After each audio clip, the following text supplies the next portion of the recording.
Hello, everybody. Welcome to episode number 9 of Esoteric Artifacts. Back with Glen, recording with our new setup. This is the first time we've done this remotely, so bear with us, see if it works out. We are going to be able to display stuff on screen, which is nice. We've got our cameras over here off to the side, and we'll be able to pull up articles and talk about some of the subjects that we want to discuss today. But yeah, Glen. Yeah, it's great to be back. The move was quite eventful. It's really hard to pick up your life and move it somewhere else, but all things are going well. So I'm excited to be back and dive back into things with you. Absolutely. A little bit easier when it's for your dream job, right? Yeah, life is going well. I'm living large, so it's nice to be able to just relax and talk about these things and dive into them a bit deeper than you get to just, looking over them yourself on a day-to-day basis. Absolutely. And I'm really glad that we're able to record again because, we had some really interesting episodes on healthcare and on some of the financial structures surrounding that, the last two episodes that I did with Dr. Rivera. But we are excited to be talking about economics, international policy, and some of the major updates that have happened in like the last 2 months since we've had a chance to talk about some of this stuff, especially some of the Russia stuff, which we have not discussed for several months. There's been some major updates on that. But first, I definitely want to talk about this key piece of legislation which passed recently, probably the biggest bill that has been passed since the Biden administration began, the Inflation Reduction Act of 2022. This is a pretty major bill in that, interesting name, calling it the Inflation Reduction Act, but it is a large spending bill. It has several hundred billion in spending. Um, Goes towards a number of categories, heavily towards climate investment, and there's also some new taxes in it, and plenty of funding for the IRS, of course, our favorite people. Of course, and I mean, it's as with all things the government does, the naming is particularly interesting with this piece of legislation. The Inflation Reduction Act. So, the number one cause of inflation is the government spending money. Typically, So, yes. so in order to reduce inflation, the government will now spend money. And instead of actually spending money towards the economy, most of it is going to go to climate change. Is that correct? That is correct. The lion's share of the spending is going towards climate change. And there are elements of the climate spending that I personally support.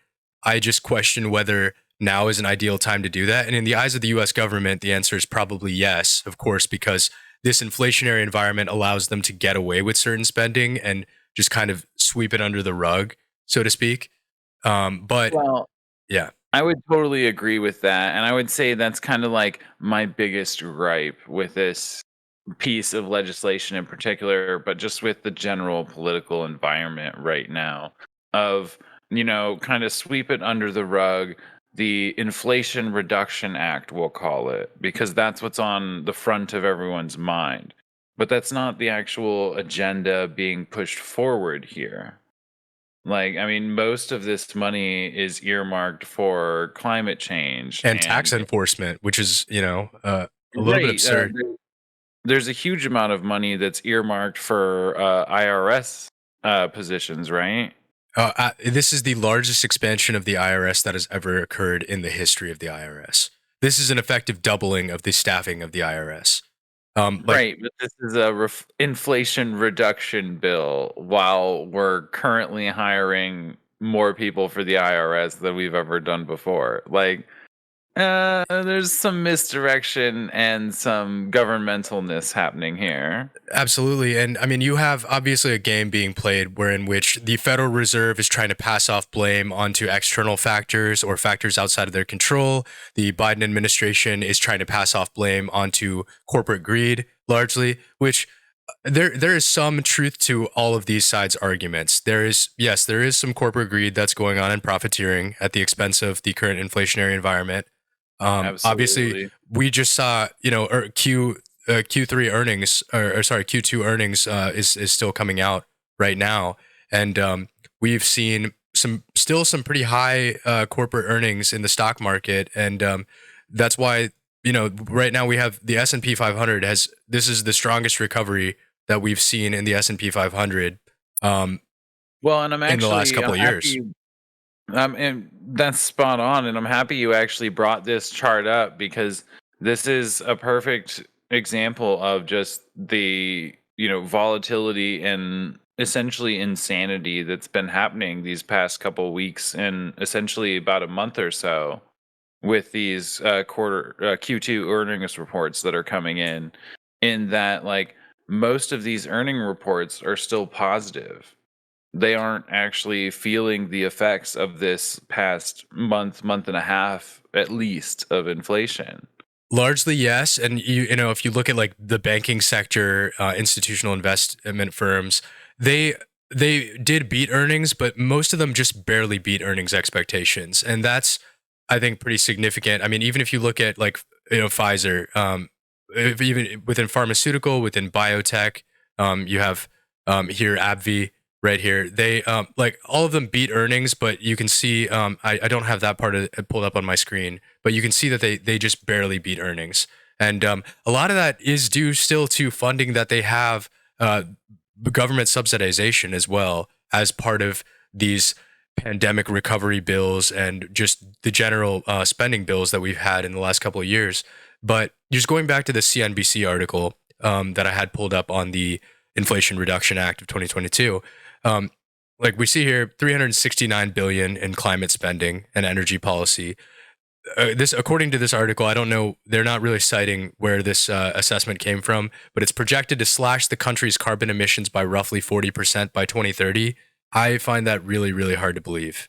In fact, I would say that's virtually impossible. That's a straight up lie. I mean, I'm not even going to sugarcoat it. I'm an engineer. There's no way. You 40% of the energy, like, there's just no way. Yeah, That's an insane amount of energy. I mean, the only way you could do that is if you were to outsource enough of our stuff that you were offloading those carbon emissions to another country rather than us. And you'd have to, Well, yeah, the bigger problem is when you're talking about energy, in order to outsource it, it costs you energy to outsource it and to bring it back. it sure So, does. like, the idea of us getting energy from Russia or Saudi Arabia in and of itself is an insane idea, because it will take half the energy we would use just to get it to us. Like, never Yeah, mind the energy that we actually need. I think people often underestimate the consequences of just the detailed logistics like this. This is one of the reasons why oftentimes the United States military will abandon certain assets in certain places because of how absurd the cost would be to transport that back to the United States, recommission that equipment.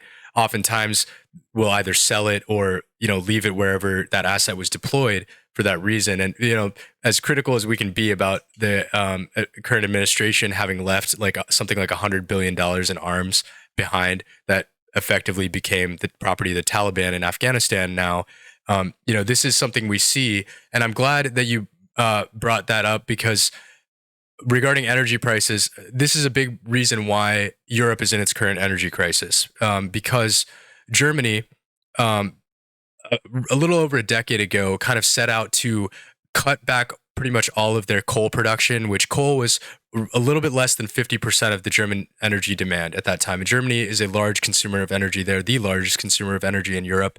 And they had promised their population under the merits of for climate change prevention, that they would scale back all of their coal production and that they would phase out all their nuclear as well. This is what made them so heavily reliant on Russian natural gas, which is, to an extent, what has allowed Russia to finance the war that they're currently engaged in with Ukraine.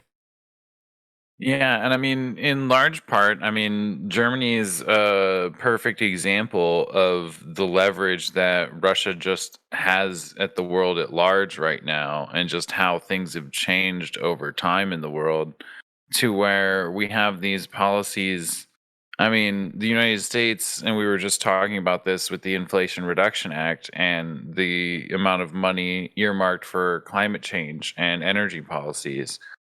The same similar legislation has been happening in Europe, particularly in Germany, like you're mentioning, where they've pushed to natural gas instead of, these traditional fossil fuels like oil. Hmm. And like these kinds of social shifts in the West are almost lending strength to what's happening in the East. And what I'm obviously referring to there is Russia and China in particular.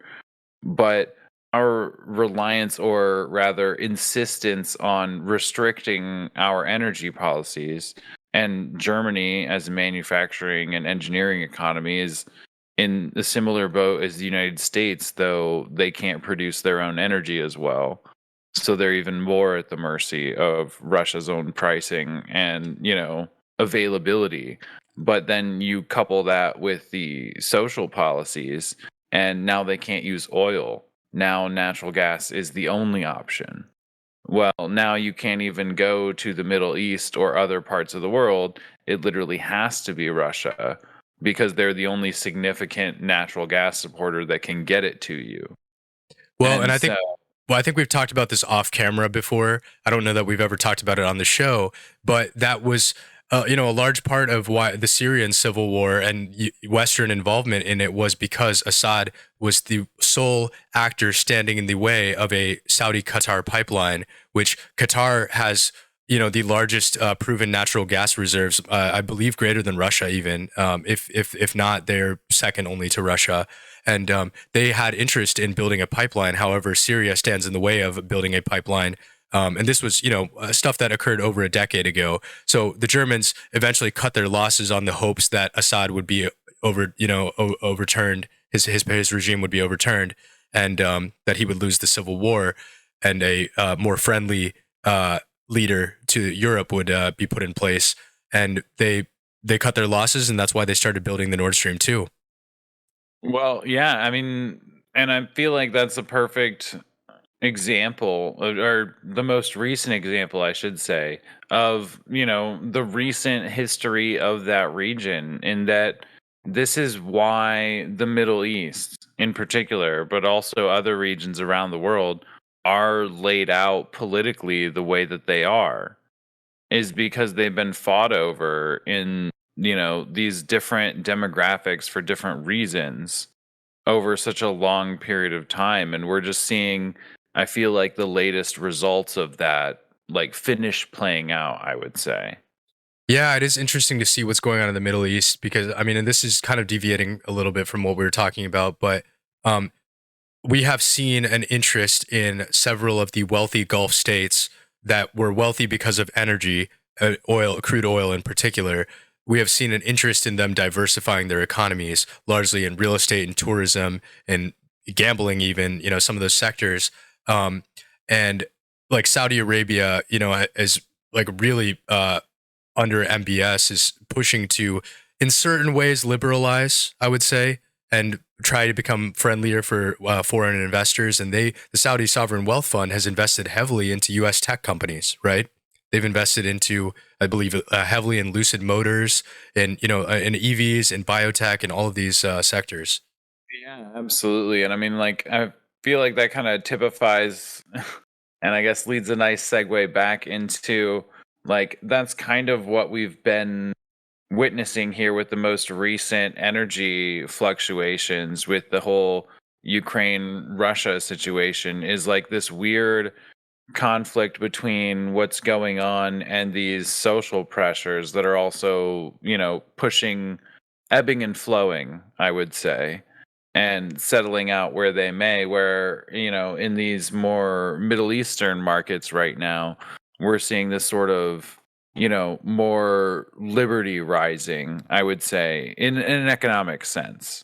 Yeah, yeah, absolutely. Because they have to, because they can't rely just on the energy to finance the countries.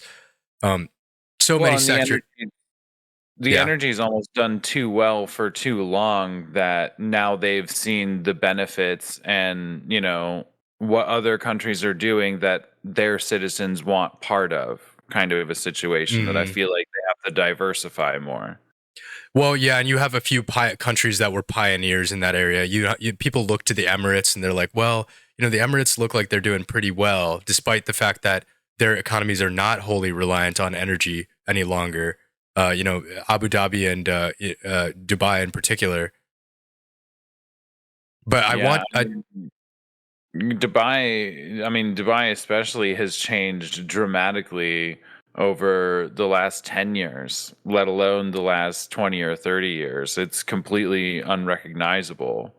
And so that level of change within their own culture, let alone that exposure to the world, just changes that dynamic so quickly. Yeah, and they experienced a real estate market bubble crash just shortly after the United States did, during the Great Financial Collapse. I think it was 2010, 2011 that Dubai experienced their I major collapse.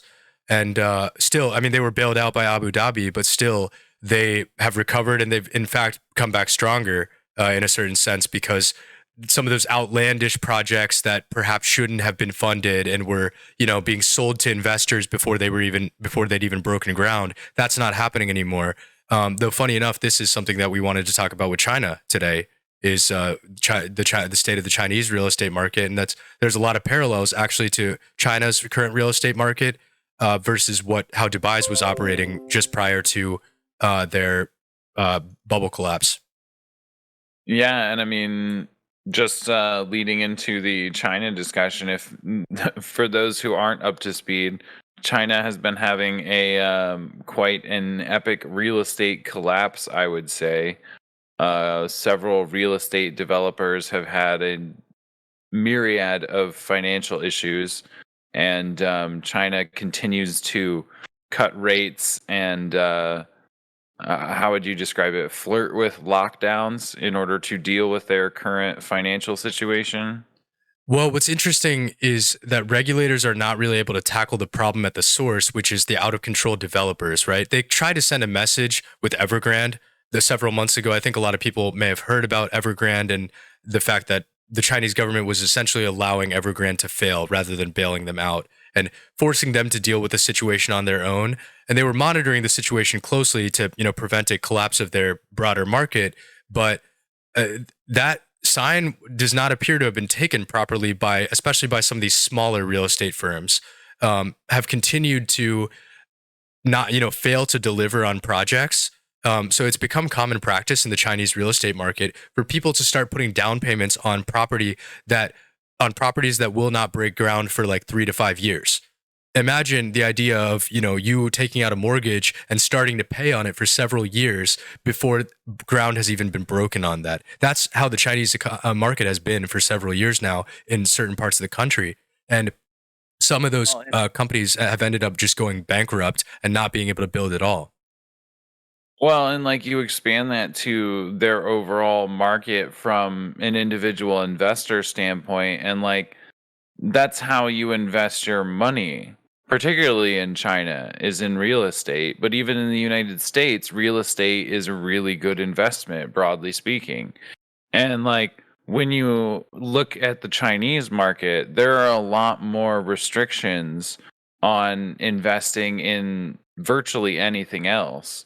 So when it comes to the real estate market, you already have an influx of the average individual's capital, as well as these massive firms like Evergrande. And like as soon as this bubble starts bursting, there's not really any stopping it anymore. And so you've been paying 4 years before they've even broken ground on a unit that may or may not ever actually be able to hold tenants.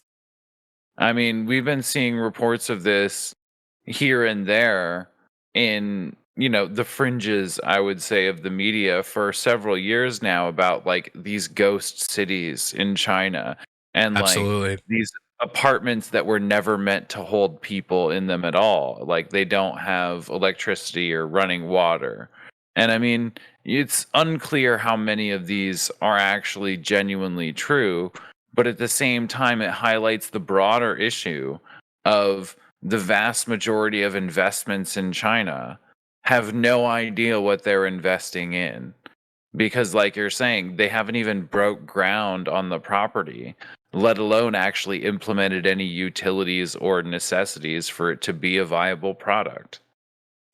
Yeah, China has been to in many degrees a sort of black box of information for us here in the West. China and Russia both kind of share this similarity, and I think I've spoken about this before. But we have a hard time knowing what information we can trust that is coming out of China. Even I work very closely with several businesses that operate directly in China, and still I have to be hesitant about what information I take at face value on what's going on in China. And this chart I've got pulled up here, if you're watching on YouTube, is this is the U.S. dollar to Chinese yuan conversion, and we can see that this each one of these bars represents a month. So over the last 6 months, the Chinese yuan has been growing a fair bit weaker after about a year and a half of strengthening against the US dollar. The US dollar is remaining very strong right now, and that is perhaps our one fortune in all of the current global economic situation right now. That's probably the only reason that we're not in absolute chaos, is that because of the fact that so much of this crisis globally is centered around energy, and the US dollar is the primary denomination under which energy transactions are handled internationally. The US dollar has remained very strong, despite other currencies, European currencies in particular, weakening. I would agree with that to a certain extent. I mean, particularly with the comparison between the dollar and the yuan, I think it highlights a broader underlying issue in that everyone's really having problems right now. In that, like while we here in the US, we're seeing high inflation, we're seeing high energy prices. I mean, generally speaking, the whole world's seeing high energy prices right now, and generally speaking, high inflation as well. But China is also experiencing much more difficulty in their economic sector as well. And so, like, a lot of these things are volatile, but not necessarily doom and gloom in and of themselves. Like, energy prices fluctuating is not necessarily a bad thing, assuming they don't stay there. Now, that's a difficult thing to predict, but given the producers of energy largely being Russia in reference to this conversation, Hmm. and China as a consumer to some degree, but like those kinds of things will change over time. And like we talked about with the Inflation Reduction Act, climate change is going to be a huge contributor to that in times to come. If we're able to actually get renewable sources of energy, we won't be as reliable on Russia. Although I don't think China's going to take, our lead on that and move in the same direction as us. Sure, they're not But likely to. And I mean, we've talked about this before, but we've kind of set the course to create this, this regional power block differentiation. We have definitely pushed Russia closer to China and perhaps several other countries that were already hostile to us, largely, but we've missed any opportunity we had at pulling them into the Western fold. And on inflation, I mean, we've got this most recent consumer price index data. This is on the Bureau of Labor Statistics. This is broken down by categories.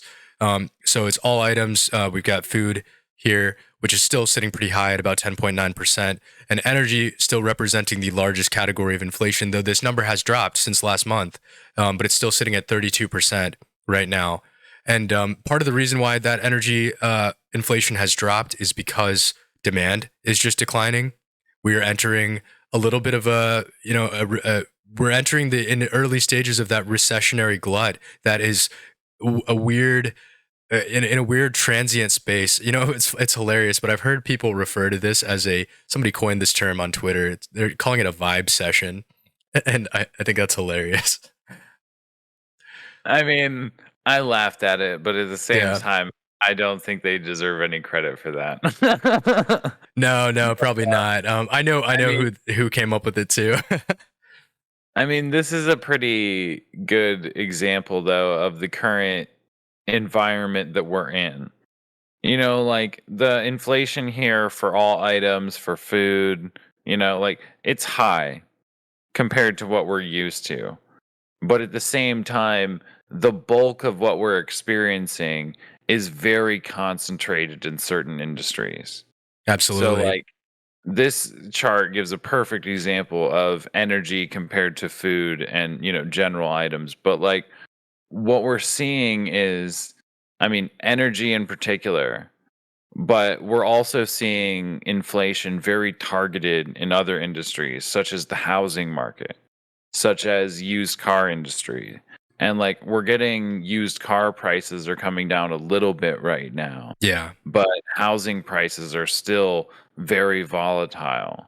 I mean, up until a couple weeks ago, we had the hottest housing market we've had in years. And so it's not clear how that's going to pan out in the next couple of months near term, but it is going to take several months to a year minimum before this starts to really level out to any new sense of normal. Yeah, I'm glad you mentioned the housing bit because I mean we're seeing new housing purchases drop to like we're getting pretty close to the towards the lowest that we've seen in 5 years, and certainly the lowest we've seen in the past year at the very least. We saw a pretty decent spike in between November, December of 2021 and January of 2022, and that was perhaps likely due to the cause of the Fed. The reality of inflation starting to sink in at that time, and the Federal Reserve starting to become firm on the fact that they were going to raise rates. So savvy consumers who were positioned in a certain way at that time said, "Well, I'm going to buy it now before rates go up. I'm going to lock in a 15-year, 30-year fixed." Um, Well, and likely that's what the data says to you as well, right? I mean, we're talking about, year high purchases in December, January, and February. I mean, these are winter months. These aren't the normal months that you go house hunting and, searching properties in your neighborhood for the family home. Like, this is very out of the ordinary for these to be the highest months. Yeah, I would say December being the highest month is pretty unusual. But now I will pull up this, this 5 year chart and this 10 year chart and say that overall new housing purchases are still, up pretty substantially, but you can see here that it is definitely looking like we're starting to trend downward. And this is the fear, I think, as well, when it comes to the stock market. I mean, when we look at the S&P 500, um, this current if we look at this daily chart, we zoom out here. Yes, there is this recovery that's been going on for the last 3 weeks now, but it almost feels like it is the calm before the storm. In our employment numbers are still very strong. We still have certain elements of the economy that don't are sort of lagging behind what we would expect to see given certain other conditions, and we very well still could see this like broad downward trend that could occur here. I mean, like, let's be realistic about this. We have conflict still in the world. The Russia Ukraine situation is still ongoing, hasn't really changed at all. We have economic volatility, whether that be by inflation or, the great resignation or, reassignment, whatever you want to call it. Like, there's just a lot of things changing in the world right now. And the idea that this recovery is us coming out of that is in and of itself kind of crazy and illogical. Because when you consider all of the different forces that are moving right now, very few of them are likely to change within the next year, let alone the next couple of years. So, I mean, we're talking about, high inflation, while it is slowing, is here to stay. And energy prices are much higher than we've been accustomed to for many years. Yeah, and I mean, while we're talking about that, consumer confidence is trending downward as well. That is an indicator that I generally like to look to. You start to get a feel of when ordinary people who are not in touch, deeply in touch with the news and with financial cycles, or perhaps even with the conditions in the stock market, because many Americans are not invested in the stock market in any meaningful sense whatsoever. If you're not a member of the professional managerial class or working in a white collar job or in above the age of 50, and with a secure 401k that you're concerned about in terms of how close your proximity to retirement is, a lot of Americans are not overly concerned with these stock market cycles and these things. But consumer confidence gives us a little bit of a measure on in terms of how they're feeling about the economy. And employment numbers is the one thing that, like I said, is still surprising me from time to time, I guess. Yeah, employment numbers are interesting, particularly in our current modern economy. I mean, previously employment numbers were a good indication of, whether households were getting, steady income, able to pay the bills, put food on the table, that kind of a situation.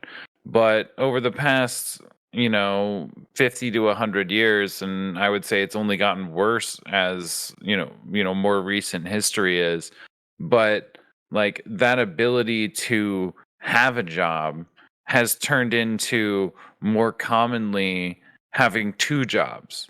So, the modern low unemployment rate doesn't necessarily show that all that many people are doing well, but could rather show that a smaller percentage of people have two jobs in order to make do with what they have.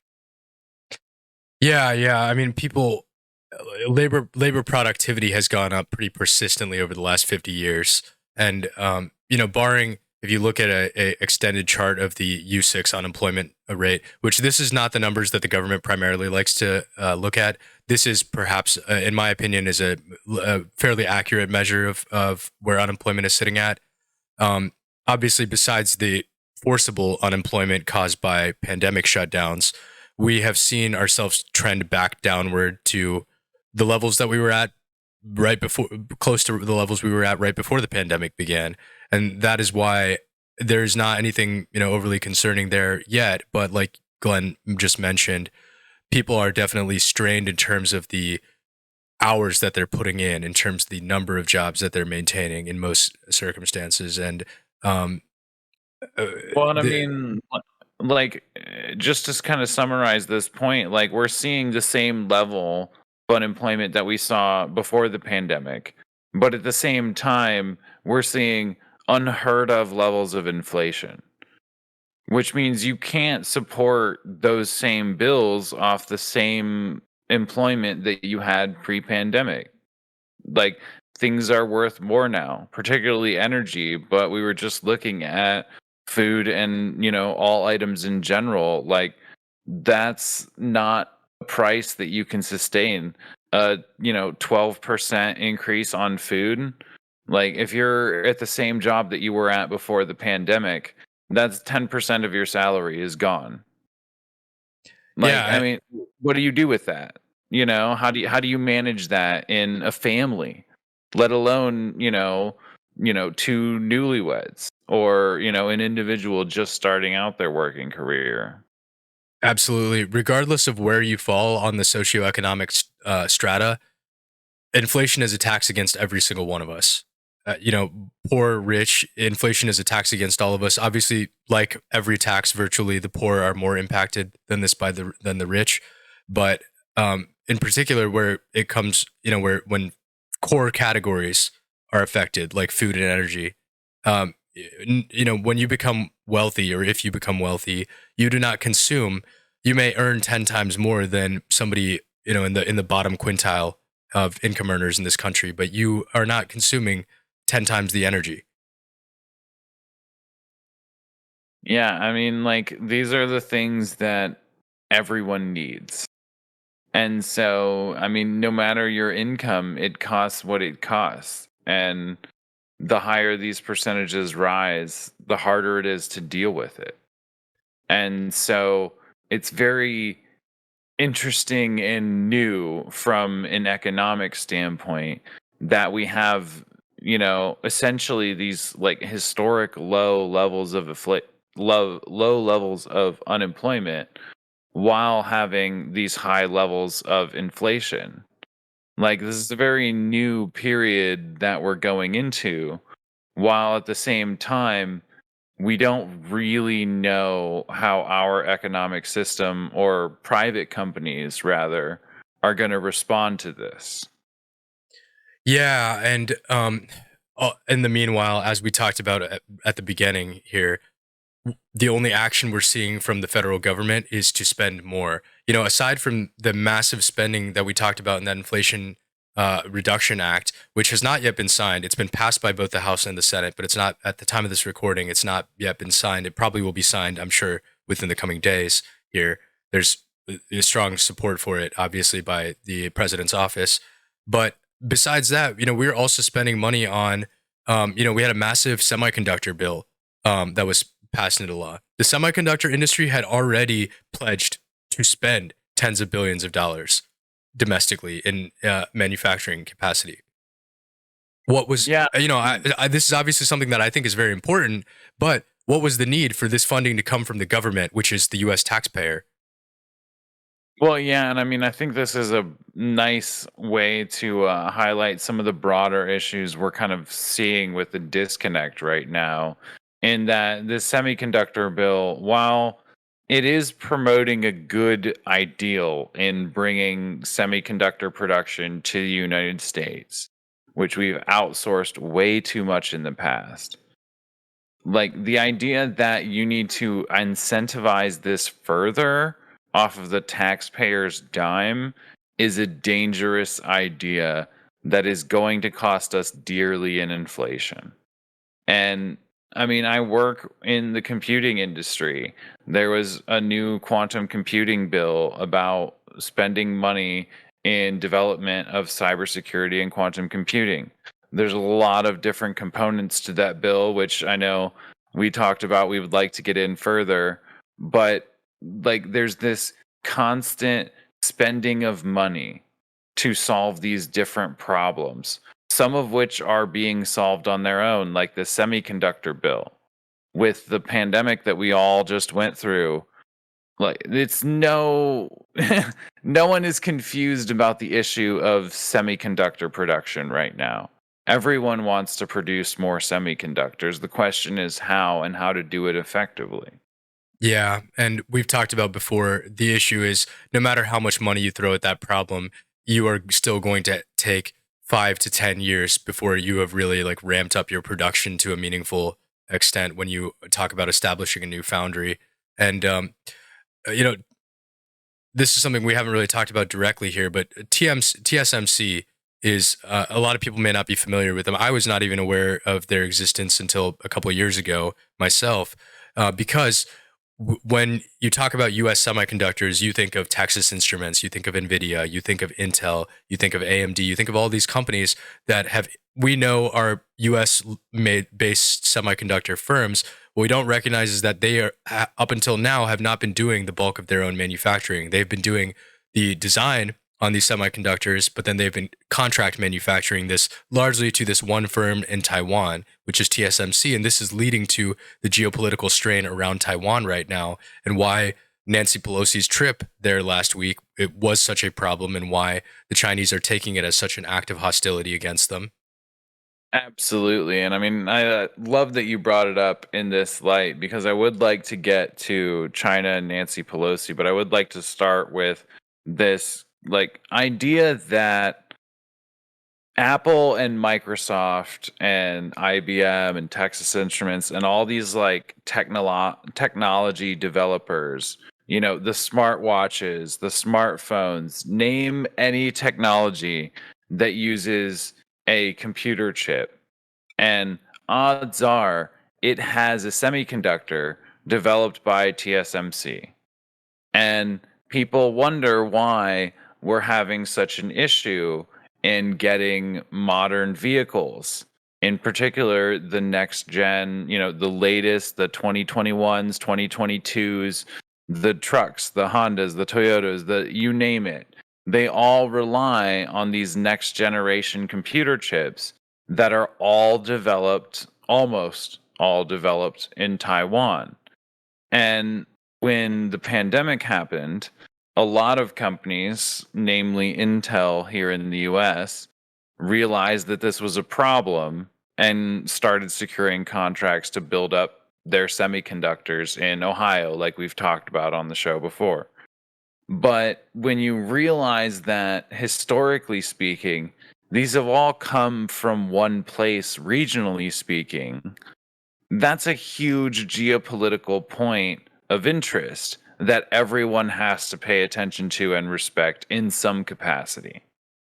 Now we get to recent times with Nancy Pelosi, one of the highest ranking US officials to ever visit Taiwan, just casually does it. And the media is baffled by China's response, which was obviously quite forthright. Whether Yeah, right or wrong, I should say. absolutely. I mean, U.S. Speaker of the House has visited Taiwan before. I think Newt Gingrich was the last to do it, and that must have been in the late Yeah. '90s. But aside from that, yeah. Since 1997, when Newt Gingrich went there, Beijing obviously did not like this. They're under a lot of pressure domestically as well. Xi Jinping himself is under a lot of personal pressure, having cemented his power as the central party leader effectively permanently. He's facing a ton of pressure. The Chinese economy, like we've talked about already earlier this episode, is under a ton of strain. They cannot lose face in a way like this. And that's why we have seen a little bit of military brinkmanship with the Chinese launching missiles into the ocean nearby Taiwan. But I have mixed feelings on whether when China will take action against Taiwan, I should say, not whether. Many people I know and many intelligent people disagree with me on the fact that China will take over Taiwan because a lot of people believe, well, what's the incentive for them to? They currently, under most countries' diplomatic guidelines, Taiwan is effectively China. The one China policy is respected by virtually all of Europe and by the United States, despite the fact that we armed the Taiwanese and on the back end, we're playing this game. But yeah, at the end of the day, Nancy Pelosi unilaterally taking a step on a foreign policy step, which is not her role as Speaker of the House, frankly, even though I may partially agree with, the idea of taking a more strong stance against China. That is not her role, and that can only happen under a weak presidential administration like we currently have. And also of significance, I didn't even consider this until just a moment ago. Her district is San Francisco. Her district is Silicon Valley.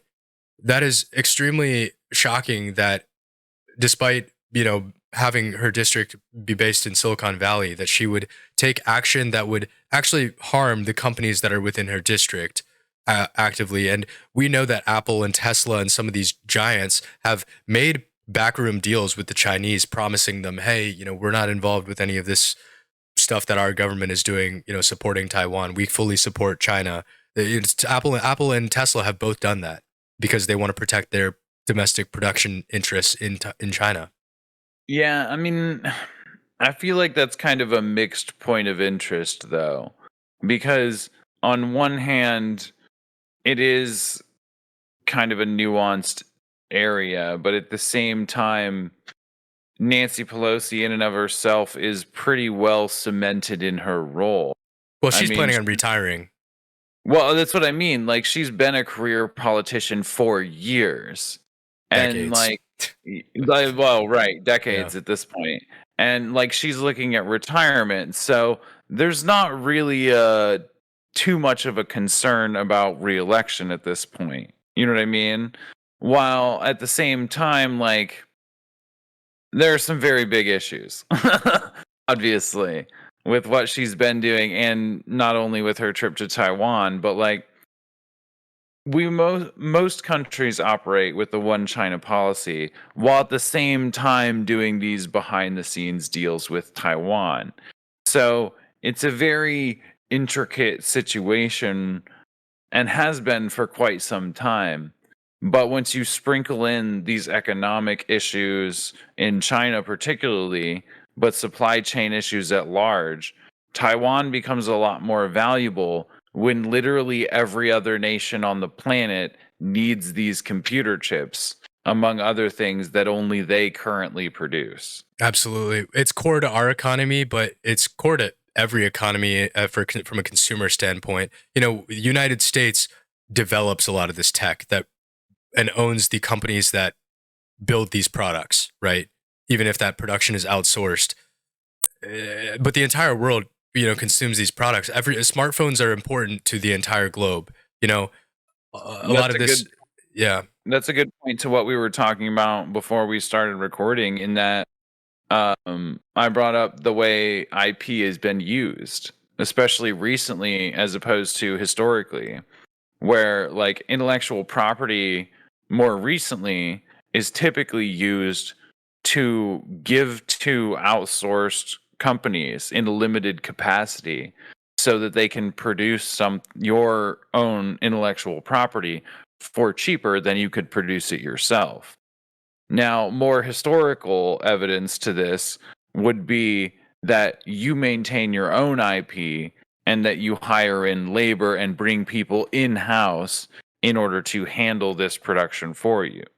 Whereas now, more modern globalist thinking is to send this overseas where it's much cheaper and it's much easier for you to send your information than it is for you to send 30 trainers to go teach your next, influx of employees.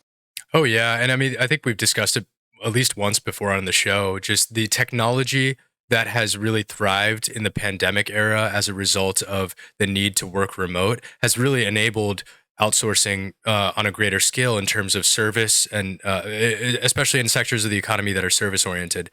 The self storage industry, for example, self storage and a number of other industries are using almost exclusively Filipino uh, support and call center employees now. Obviously, outsourcing of call centers has been a widespread practice in the United States for a long time. But these are not just simple support staff. These are the people handling like the full administration effectively. You have one person in the United States that will own the property and will have invested in building the self storage units, and the entire rest of the operation will be based in a country like the Philippines that has high English literacy via tools like Zoom and via DocuSign and via all of these, tools that have really thrived. Right, but at the same time, they get to take advantage of the low cost of labor and the need for employment among the populace and all the different advantages they can make use of in those environments, given the global Oh, situation they're in. absolutely. I mean, those employees are not paying taxes in the United States. They're being paid through shell corporations that are established in their countries, and they're being paid anywhere from between $3 to $5 an hour. Which, for the quality of their labor, they would be if they were based in the United States, they would be probably getting paid over $20 an hour at current market rates in a medium sized, small to medium sized city. And if they were based on a coastal city, they'd be earning more than that even. So it's a huge benefit to these companies like the self storage industry that they've been able to do this. But the taxes is also a huge concern. The amount that they're saving and that their employees, their foreign based employees, are saving on taxes is another thing. And that the reason I mentioned that is because I want to go back to this point about this massive package for the IRS that is in the Inflation Reduction Act. Yeah, and I mean, this is, I mean, a key point of the Inflation Reduction Act, but I would say a broader thing to pay attention to just across the board is, what are your tax dollars being spent on, and what are the people who collect your tax dollars doing with them? And, some of that is, what's the government spending your money on, right? And the other part of that is the IRS, the people specifically who investigate and collect your taxes. What are they doing with your money? And well, as part of the Inflation Reduction Act, they're hiring an incredible amount of investigators to help catch you in your crimes that the IRS knows you're doing. That's Basically, honestly that's the basically best their way I attitude. can put it. I mean, they doubling the number of enforcement personnel at the IRS is like truly absurd. And I It's actually doubling them? I knew Yeah, it was quite. it's actually doubling them. That's I think incredible. there's something actually it might be slightly over doubling them. I think there's somewhere around 83,000 enforcement agents, and they're planning on adding 87,000 new employees to the IRS. So like this is the largest expansion of the IRS, like we mentioned earlier.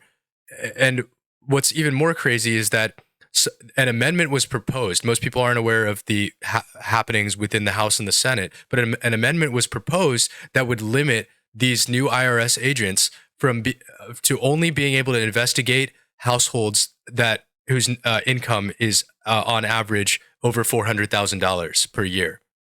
So, you know, this is obviously a bill that was passed by Democrats. Most Democrats tend to agree with the idea of the rich paying more taxes in particular. Well, guess what? There was an opportunity to ensure that these new IRS agents would only be able to audit wealthy people, and that amendment was not passed Yeah. by the people that passed this bill.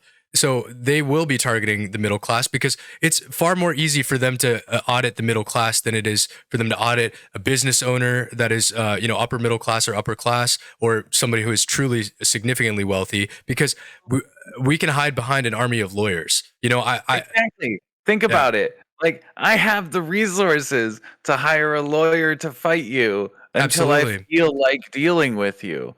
And then, like, at the same time, obviously, I don't know what this obsession with the $400,000 mark is.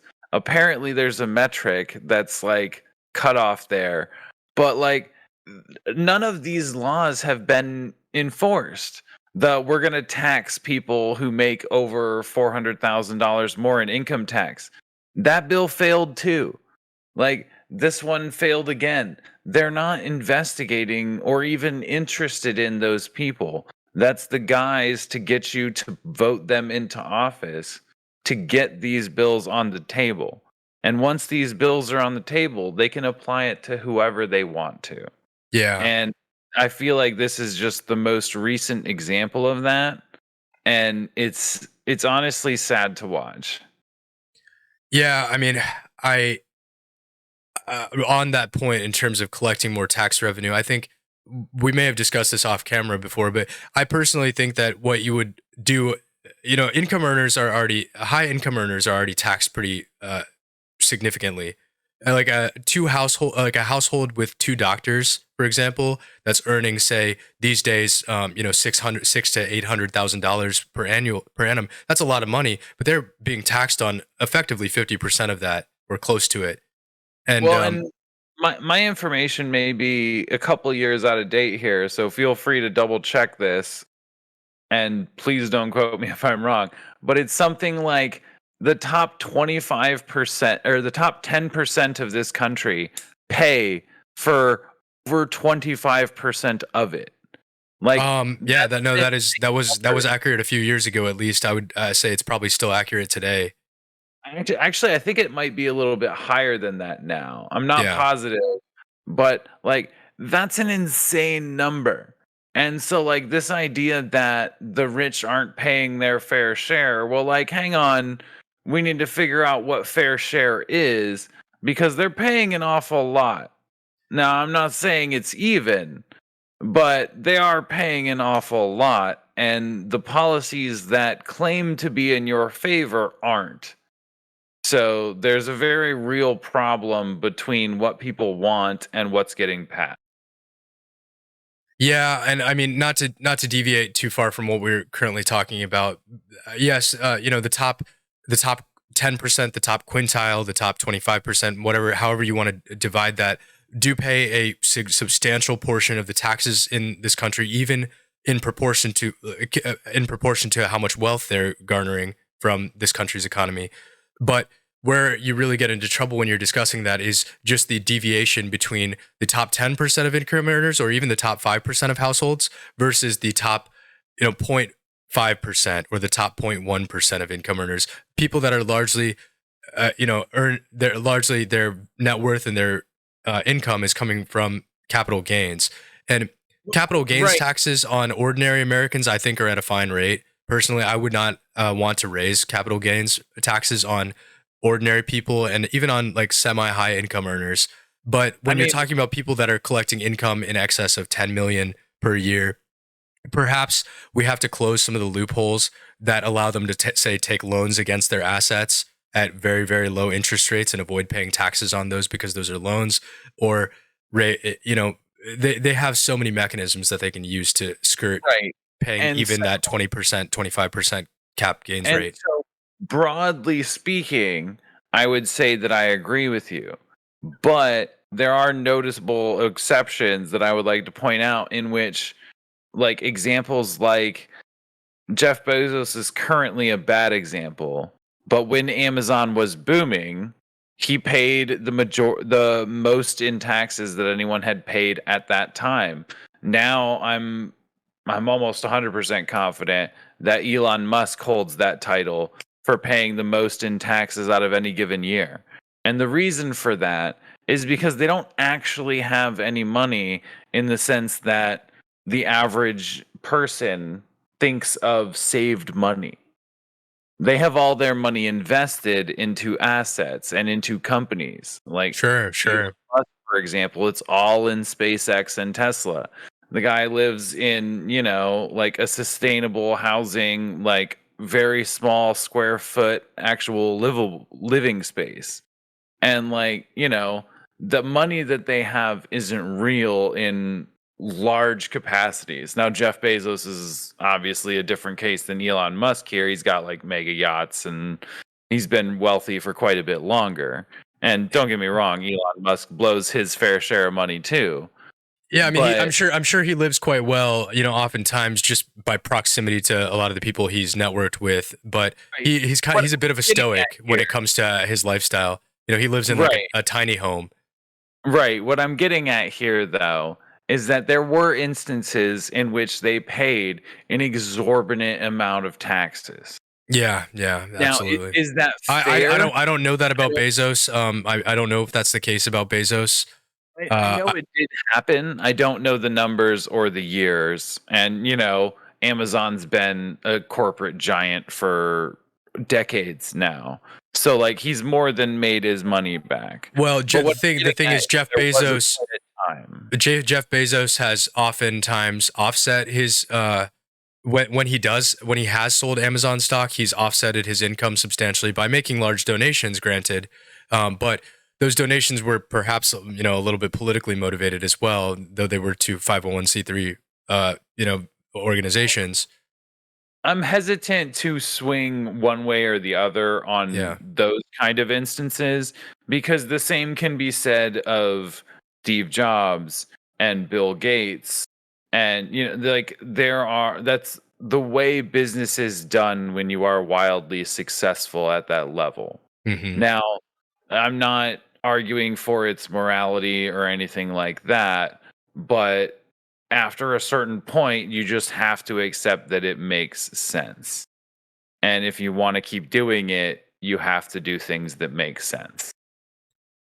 Yeah, absolutely. I do think that regarding the entire tax piece, the biggest concern that I have, and that a sentiment that I'm starting to hear from other people as well, is like we've talked about, is this concern about how our tax dollars are being spent, especially in those areas where, say, where your particular political party, we have a two-party system here in this country, but even if you align very strong, if you're, let's say, you're not a independent or a moderate, a centrist, you align strongly with one party or the other in this country, there are certain areas where, regardless of who you vote for, that spending is going to happen whether you agree with it or not. And a lot of this is military related, and this is something that we talked about a little bit before we started recording, is just how much money is getting pumped into defense and into, in particular, into the Ukraine conflict, but into uh, some stuff that we would agree is perhaps important, like that quantum computing and cybersecurity bill that you mentioned.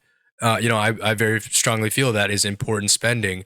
But then we have things like the, HR 7691, which was passed a few months ago, the additional Ukraine Supplemental Appropriations Act, which allocated some 42 billion dollars to Ukraine And what's at that time. important about this is that we spent money to pay for a war that, quote, we are not involved in. That is per the Biden administration. We are not involved in the Ukraine conflict, yet we are still spending money on it. Yeah, I mean, the War Powers Act, like Congress has not declared war since World War II, and it is frankly absurd.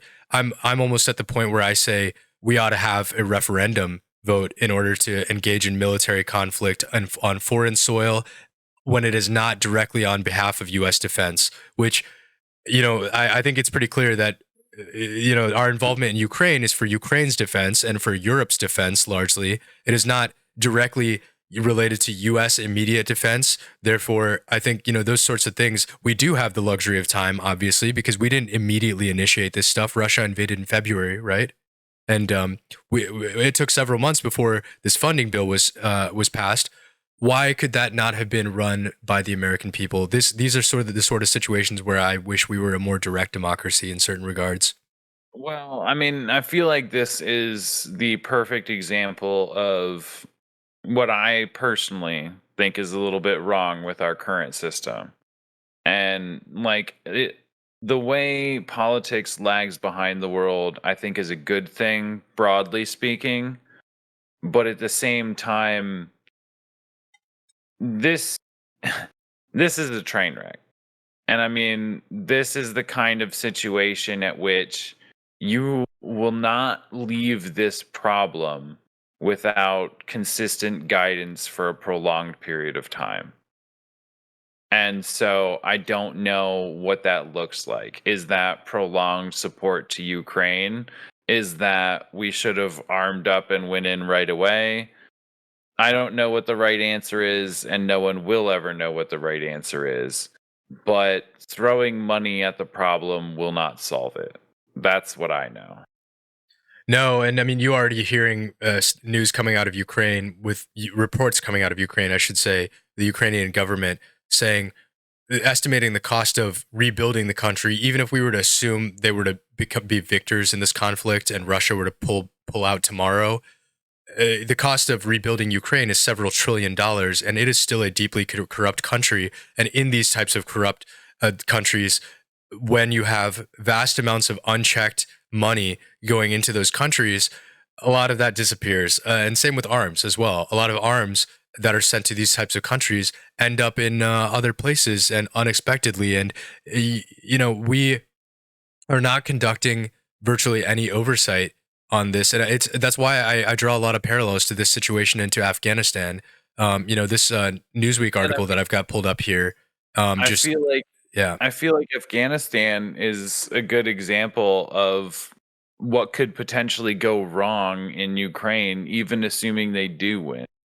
And that is, the United States went in, invested a bunch of money in military resources, and then, oh, they're, I mean, they're as in Afghanistan in this situation, but their executives and officials that the United States supported essentially ran off with the money and created a whole host of corruption and new problems that they didn't have to begin with.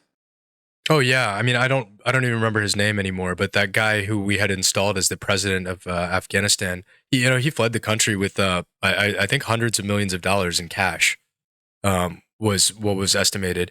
But so this is interesting. I'm going to read from this piece here because so this is posted on MSN News, but it's a Newsweek article, and the Special Inspector General for Afghanistan really did a good job in their report. I read parts of that report when it came out, but it found that um, you know, and mind you, Afghanistan was a very prolonged conflict. We were involved in Afghanistan for decades, and it says here the U.S. had devoted at least 134 billion trying to shore up the Afghan government. And a 2020 report by the congressionally mandated Office of Special Inspector General for Afghanistan Reconstruction found that around 19 billion of the approximately 63 billion dollars in assistance reviewed was lost to waste, corruption, and abuse. That's that's 30% roughly of the amount that was allocated for assistance there. Afghanistan is obviously a far less stable and even more corrupt country than Ukraine, I would argue. But the interesting thing about the Ukraine funds is, at this point, we've now sent, I believe, like somewhere in the range of 54, 58 billion dollars to Ukraine total. And like That's just the U.S. I that's mean, just you the have to United States, which consider the rest of the the U.S. the amount of money that we have sent to Ukraine dwarfs all of Europe combined, which is a little bit absurd when you consider the fact that this is more of Europe's problem than it is our problem. I'm not saying that we should be wholly uninvolved by any means, and I do. Just to reiterate, we stated from the beginning. Obviously, this is an unjust invasion. The position of the Ukrainian people and the right to defend their sovereignty is absolute, I believe. Um, what level of involvement we personally have as a country, and that is what I'm drawing into question here. And just the reality of the fact that Rand Paul, whether you like him or not, most people probably don't like him. I often don't like him, and I sometimes like him, and that's kind of a thing that I respect about him as a politician, as far as they go. But he was the only one that proposed that we mandate a office of special inspector general for to oversee the Ukraine funds as well, and bipartisan support against that in this circumstance because they know that it would have exposed a lot of the corruption within the Zelensky government and would have painted the current narrative of Ukraine being this completely perfect, innocent, and noble country. It would have damaged that image, so they prevented that from happening. Yeah, and I mean, like this kind of Russia-Ukraine narrative is obviously very in flux. And I feel like we've been very clear about that from the start. And I feel like the media has at least tried to do that to whatever degree they're capable of to instill that this is very much an influx situation and that news is not concrete as soon as we get it. But at the same time, it is what it is. And Russia invaded Ukraine. Ukraine did nothing to provoke Russia in this regard. So it's Mm-hmm. really difficult to, sway or even deviate from your side in any real capacity. It's just concerning because we've seen similar circumstances play out. In the last 2 decades of this country's history, you would have thought that we would have learned our lesson on intervention in foreign wars, in Syria, in Afghanistan, in all of these conflicts. Time and time again, we've seen, and perhaps part of it is I think the West feels a lot stronger alignment to Ukraine, despite the fact that Ukraine was a former Soviet country. You know, at the end of the day, they are a part of Europe versus a part of the Middle East, and I think that that is a factor that's playing into this. Yeah, I think there's a lot of truth to that. I'm apprehensive about giving too much credence to that. That's definitely a big part of the current situation, particularly with Ukraine and Russia. But in many ways, we don't really have a choice. Because while it is more of Europe's problem, Ukraine not being as close of an ally, I'll say, as they have been in the past, is more detrimental to the United States than it is to Europe in many ways. Now, it's difficult to compare those. How so? I'm going to push back on that. So, economic Why versus don't we go ahead? militaristic. And what I mean by that is, in terms of militaristic capabilities, there are typically three areas in which any nation or entity, I would say, is particularly interested in.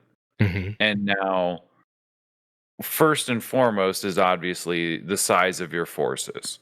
Can you send your forces overseas, still have enough to defend your home bases, et Sure. cetera, right? This has always Fairly been a problem in war. Yeah. fairly standard military strategy, right? But then at the same time, you have to also evaluate what your opponents have and your ability to move what you have to where you need it to be. In order to be the aggressor in a conflict, you have to be able to move your resources to where you need them. This was true in World War II, and is largely why World War II ended the way it did. The United States had the capacity to move around the Pacific Ocean. Europe, in terms of the United Kingdom, France, Spain, and many other nations, had the ability to freely move their units around Europe. And I mean freely within the Well, I was terms gonna of say not easily, but they in succeeded. terms of Yeah, in terms of the conflict and the sure. front line. They did what they had to do. Hmm. But that's what decides the outcome of these conflicts. And so it's very difficult to have any confidence in the side that doesn't control those fronts, I would say. Yeah, and now retrospectively, it's perhaps easy to say, but I think it probably would have been wise for Ukraine to honestly just glass a bunch of their infrastructure, especially on the eastern part of the country that borders Russia, in the Donetsk region. Had they done that, like I said, it's easy to say this now in retrospect. Much of that infrastructure was already destroyed, and much of their infrastructure has now been destroyed, despite the fact that in the first 2-3 months of this invasion, Russia was not targeting infrastructure until they had begun to themselves incur significant losses. And but now that situation has changed. Yeah, and I mean, I feel like our earlier episodes kind of give credence to this in that it never really felt like Russia expected the conflict to go as it has gone. Like early on, like you just mentioned, they didn't actually affect like infrastructure or supply lines. What they Hmm. actually affected was, the morale and the symbolic buildings, or they were targeting Zelensky very heavily early on. I can't remember the most recent attempt on Zelensky as an assassination. Like Yeah, those kinds of things just aren't happening anymore because it's a different kind of conflict now. yeah, absolutely. It still hasn't devolved to obviously to the worst places it could go, and I think there is still some fear of Russia potentially, using a tactical nuclear weapon against a military asset in particular, not against like a civilian region. Um, Still an unlikely outcome, but it's not off the table, and that's why. Yeah, I mean, I would say the more time that passes, the less likely that is. I mean, at this point, it is more difficult for Ukraine to get continued support than it is for Russia to maintain what they have been doing. And that is Yes, not in the world's best interest. especially because of all of the factors that we've been talking about earlier in this episode, with currency Exactly. strength of the ruble, with the energy situation in Europe, with us going into winter and Europe going into winter and needing to increase their energy demand. Even though we have seen these prices drop pretty substantially over the last month, I think there's definitely potential to see that price increase again going into the winter as demand increases again. Yeah, particularly over this last month and a half, I would say we've seen some pretty decent recovery and recuperation from what we've experienced previously, but it is still a very precarious situation with everything that's going on.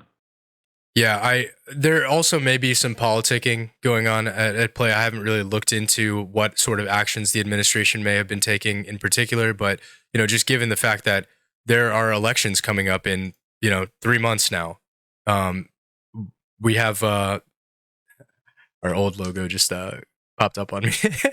That's Just embarrassing. creeping out of the dark. I made that in MS Paint, so I'm not gonna feel too bad about it. But um, I just hope that's in our outro, just creeping in out of the darkness and just have our old logo. It is cemented permanently on our episode 1 on Oh, like no. Spotify and other platforms. I deleted episode 1 off YouTube, but I left it up on audio only. So that MS Paint logo that I made is permanently up. If you want to get a good laugh at that, but All yeah, right. Want to give us an outro, or is that devolution good enough? no, I think we've thoroughly deviated from the Okay. seriousness of the conversation that we were having, but Yeah, I mean, I hope that our latency is not that bad. I know the camera setups can definitely improve, but I haven't even been looking at our Spotify metrics, to be completely honest with you. I only look at our YouTube metrics. And so there's actually probably more people listening to this show than I think there are, because I don't look at the Spotify and Apple podcasts and Google podcast metrics. But I do know for a fact that a number of people did listen to the show, especially to the last two episodes with Dr. Rivera. And we plan to do more stuff in the vein of conversations around very specific sectors like healthcare. Plan to have Will back on to talk about some cybersecurity, and we want to talk more about that quantum computing bill and cybersecurity piece. And Glenn has a lot to say, as he is now currently researching and building quantum computers, doing really cool stuff out there. So yeah, I this was a shorter episode, I think, but glad we were able to catch up on some of this stuff about Ukraine, about international policy, about just a lot has been happening in some of these areas since we last discussed them, and I'm glad that we've had an opportunity to touch base on some of this stuff and on some of the economic piece as well. Yeah, I just want to say thanks for having me back on. It's always good to be a co-host of Esoteric Artifacts, and it's good times ahead. A little bit scary, but Good times, we'll make it hopefully. through. Yeah. We'll make it through and Yeah. learn about it together.